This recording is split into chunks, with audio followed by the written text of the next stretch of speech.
Bonjour à tous, bienvenue dans une nouvelle vidéo Booktube, c'est-à-dire une vidéo où je vais vous présenter et vous donner mon avis sur un livre. Aujourd'hui, nous allons parler du livre Things We Never Got Over de Lucy Score, qui est le premier tome d'une trilogie appelée Knockemout, quelque chose comme ça, je suis désolée pour la prononciation.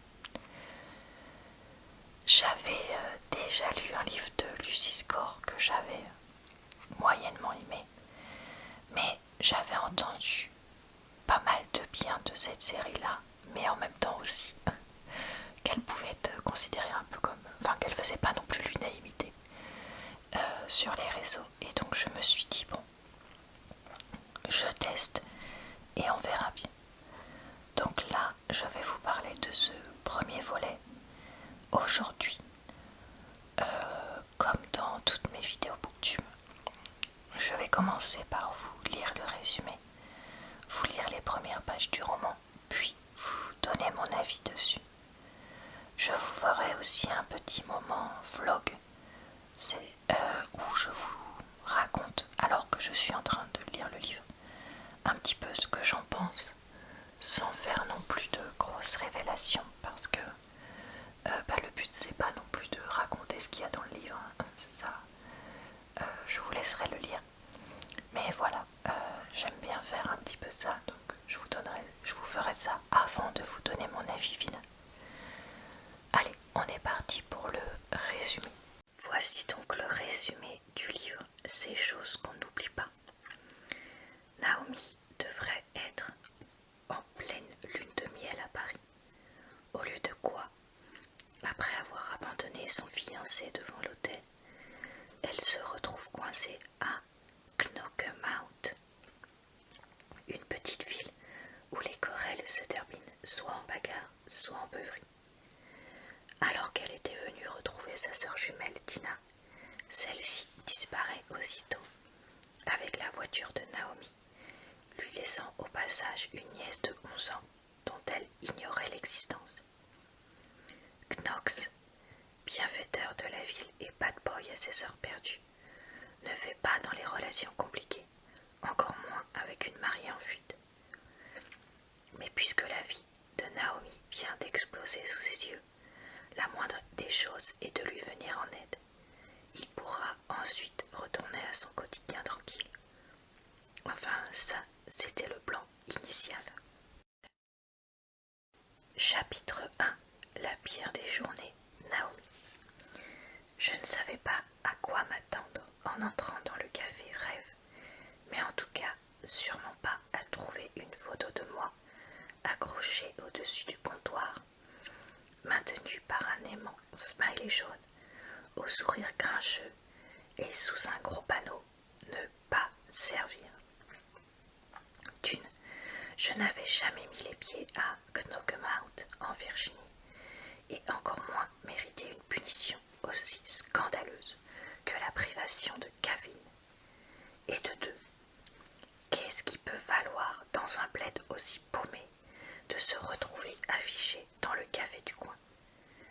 Mon heure de gloire avait sonné, alors que j'en étais juste à mon heure de boire. Qu'est-ce que je peux être drôle quand je suis épuisée? Bon, et de trois, la photo n'était carrément pas flatteuse. On aurait dit que je sortais d'une cabine d'UV, non AUV, faudrait dire, avec les yeux tartinés d'eyeliner pour marcher. À cet instant, la réalité s'est invitée dans mon cerveau à bout de fatigue. Une fois de plus, Tina réussissait à rendre ma vie encore un peu plus atroce, ce qui n'était pas rien au vu des 24 dernières heures. Que puis-je, commença le gars au bout du comptoir, celui qui aurait pu me servir mon latte. Mais il leva ses deux mains, plus grandes que des assiettes, et prit un air terrorisé. Je ne veux pas d'ennui. C'était une espèce d'armoire à glace, à la peau lisse et noire et au joli crâne rasé. Il avait une barbe toute blanche, parfaitement taillée, et quelques tatouages qui dépassaient du col des manches de son surprenant bleu de travail. Son badge indiquait qu'il s'appelait Justice. Je tentais mon sourire le plus séduisant, mais après une nuit sur la route à pleurer à travers mes fossiles, ça ressemblait plutôt à une grimace. Ce n'est pas moi, assurai-je en désignant la photo. Je suis Naomi, Naomi Witt. Suspicieux, l'homme me dévisagea avant de sortir de sa poche une paire de lunettes qu'il chaussa aussitôt. Les yeux plissés, il m'examina de la tête aux pieds, et je perçus le moment précis où il comprit. « On est jumelles. »« Ah bah merde alors, murmura-t-il en se frottant la barbe. Justice semblait encore un peu sceptique. Comment le lui reprocher? C'est rare quand même, les jumelles maléfiques. C'est Tina, ma sœur. Je devais la retrouver ici. Ne me demandez pas pourquoi ma sœur, ma jumelle, me donnait rendez-vous dans un établissement où elle n'était visiblement pas la bienvenue. Justice me regardait toujours. Plus précisément, il fixait mes cheveux. Automatiquement, je mis la main sur ma tête et une marguerite fanée tomba à terre. Oups, j'aurais sans doute dû me regarder dans le miroir du motel avant de mettre les pieds dans un lieu public, les cheveux en bataille et avec l'allure d'une folle de retour d'un bal costumé. Regardez, dis-je, en sortant de mon pantalon de yoga mon permis de conduire. Vous voyez, je suis Naomi et j'aimerais un latte géant. Justice prit ma pièce d'identité pour l'examiner de plus près avant de poser les yeux sur moi. Son visage se fendit alors d'un large sourire. Incroyable, enchantée Naomi. Enchantée également Justice, surtout si vous me préparez cette triple dose de caféine. Je vais vous faire un latte à tomber, promit-il. Un gars capable de répondre à mes besoins du moment avec un sourire aux lèvres. Voilà que je tombais un tout petit peu amoureuse. Justice se mit à l'œuvre et j'admirais les lieux. Le café était décoré pour ressembler à un garage. Tôle ondulée sur les murs, étagères rouges brillants, sol en béton teinté. Toutes les boissons avaient des noms comme latte ligne de départ ou cappuccino drapeau à damier. Charmant vraiment. Les premiers clients buvaient leur café autour des tables rondes disséminées un peu partout. Et tous me regardaient, l'air très contrarié de me voir là. Coup, sirop d'érable, ça vous dit ma belle? Demanda Justice depuis la machine à expresso scintillante. Avec un grand plaisir, dans un gobelet de la taille d'un seau. Son rire retentit dans le café et détendit les clients qui cessèrent aussitôt de s'intéresser à moi. La porte s'ouvrit et je me retournai, sûr de voir Tina. Bon, c'est le premier point de la série, je sais plus quoi, de Lucy Score. Stings, quelque chose après. J'en suis à peu près à 50 pages et pour l'instant, j'aime bien les personnages principaux. Knox est très, grognon, mais en même temps, il a un côté badass et tout ça. Et Naomi semble intéressante aussi, je me demande bien ce qui lui est arrivé. Donc, écoutez, contrairement au dernier livre, au seul livre, de Lucy Score que j'avais lu pour l'instant, là je suis plutôt convaincue, donc on va voir comment ça tourne. Alors, je suis à peu près à la page 250 du livre de Lucy Score, Things We Never, je sais plus quoi. Comment dire, je commence à trouver ça un peu ridicule parce que les Knox avait dit, en gros, le comportement que Knox a ne ressemble pas à ce qu'il avait dit au début du livre. Et donc je trouve que ce n'est pas cohérent. Et honnêtement, ça m'énerve un peu et je trouve que ça va un peu trop vite entre eux. En fait, ces derniers temps, j'ai envie de voir plus de livres où il y a un long moment avant de se mettre ensemble et avant qu'il se passe quoi que ce soit, parce que je trouve ça quand même réaliste, enfin la plupart du temps. Et là voilà, j'aime pas trop comment c'est, et je sens que ça va aller vers une pseudo-rupture à la mort moelle. Et honnêtement, le livre prend presque trop son temps sur certains trucs. Et ça, c'est quelque chose que j'avais déjà reproché à Lucy Score la dernière fois. Donc voilà. Après, je préfère quand même pour l'instant à l'autre par livre que j'avais lu d'elle. Parce que même s'il y a un côté protecteur, ça fait moins ridicule que la dernière fois. Mais ça reste ridicule quand même. Qu'ai-je donc pensé de ce livre? Eh bien, je suis quand même un petit peu mitigée. J'ai trouvé ce livre mieux que le dernier que j'avais lu de Lucy Score. Mais je ne l'ai pas non plus aimé.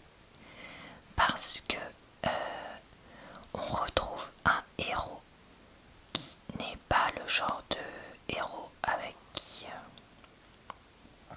me plaît énormément. Dans le sens où Nox est un héros possessif qui fait que dire non, il se passera rien, gna gna gna, on n'aura pas d'histoire, etc. Et qui pourtant, comme vous le savez, vu que c'est lui dont on parle dans le résumé, va commencer à avoir des relations intimes avec Naomi. Et voilà, il y a toute une histoire de faites ce que je dis, enfin, ne croyez pas ce que je fais, parce que voilà, ce que je dis, c'est pas la même chose, et de retournement de situation, etc. Si vous voulez, c'est vraiment le côté, le héros brisé, qui a eu des choses et des traumas, et qui du coup veut pas s'engager, et qui quand même va s'engager. Je trouve ça ridicule, vraiment. Naomi, à l'inverse, comme c'est dit dans le résumé, moi je le savais pas quand j'ai commencé le livre, vient de planter son fiancé, et pourtant, très très vite, elle va, voilà, faire des trucs avec Nox. Enfin, excuse-moi, mais quand tu viens d'avoir ta vie complètement chamboulée, parce que elle, il y a vraiment tout qui va être chamboulé, tu te dis pas, oh là là, ce mec-là est quand même super beau, et si je me lançais dans un truc avec lui, enfin, même un truc sans lendemain, enfin, je sais pas. Après, peut-être que c'est parce que moi-même, je me suis jamais retrouvée dans la situation de Naomi que j'ai du mal à imaginer qu'on puisse avoir envie de faire ça, mais vraiment, j'ai du mal à l'imaginer. J'ai apprécié par contre que les personnages aient 36 ans pour Naomi et 43 pour Nox, avec un écart d'âge correct pour une fois, surtout vu l'âge qu'ils ont. Par contre, je n'ai pas apprécié qu'ils soient tous les deux hyper beaux, dans le sens pas un bête de gras, gna gna gna. Je suis désolée, mais passé 30 ans, c'est quand même de plus en plus rare les personnes qui sont ultra musclées comme et ultra bien collées, si je peux dire ça. Si tu passes pas des heures et des heures à la salle de sport, alors oui, il y en a qui sont naturellement encore comme ça toute leur vie, mais ça devient quand même un peu rare et je trouve ça un peu dommage qu'on n'ait pas une petite mention de, je sais pas, le dos qui commence à fatiguer, j'ai un peu mal au genou, j'ai un peu de brioche sur le ventre, j'ai les seins qui commencent un peu à descendre, enfin vous voyez, ces choses normales de la vraie vie. Donc voilà. Et donc je disais que Nox était un gars possessif et il a cette chose que Lucy Score aime bien mettre et que moi je déteste, c'est-à-dire qu'il se prend pour son père, si on peut dire ça comme ça, dans le sens où je dois m'occuper de toi, je dois t'aider, dès que t'as un problème tu m'appelles, non tu fais pas ça, je te dis non, tu fais ce que je te dis, etc. Et moi je déteste ça, je déteste les héros comme ça, parce que ça fait très ce qui s'appelle en anglais donc daddy